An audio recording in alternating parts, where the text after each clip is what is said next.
இன்று உனக்கு நான் சொல்ல வருவது ஒரு எளிமையான செய்திதான். ஆனா, அதுவே உன் வாழ்க்கையை மாற்றிவிடும். நீ பல நாட்களாக உன் மனதில் ஒரு குழப்பத்தோடு வாழ்ந்து கொண்டிருக்கிறாய். ஒரு பாதையை தேர்வு செய்ய வேண்டியிருந்தும் தயங்கி நிற்கிறாய். உன் மனம் சொல்கிறது, "பாபா, நான் செய்கிறது நடக்குமா? நடக்காதா? நான் செய்வது சரியா? தவறா?" என்று நீ கேட்கிறாய். நான் உன்னிடம் இப்போ சொல்கிறேன், தயங்காம இன்று ஒரு முடிவை எடு என்று. விதையை பாருங்கள் பிள்ளையே, அது மண்ணில் விழுந்த பிறகு முளைக்கலாமா வேண்டாமா என்று சிந்திக்காது. அது தன் இயல்பின் நம்பிக்கை வைத்து முளைத்துவிடும்.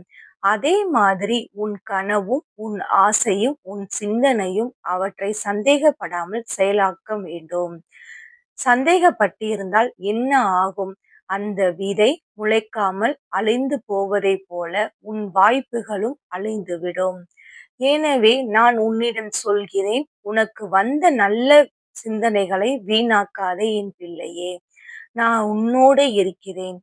நீ ஒரு நல்ல முடிவு எடுக்க வேண்டும் என் பிள்ளையே. தயங்காமல் நின்று அந்த முடிவை யோசித்து எடு என் பிள்ளையே.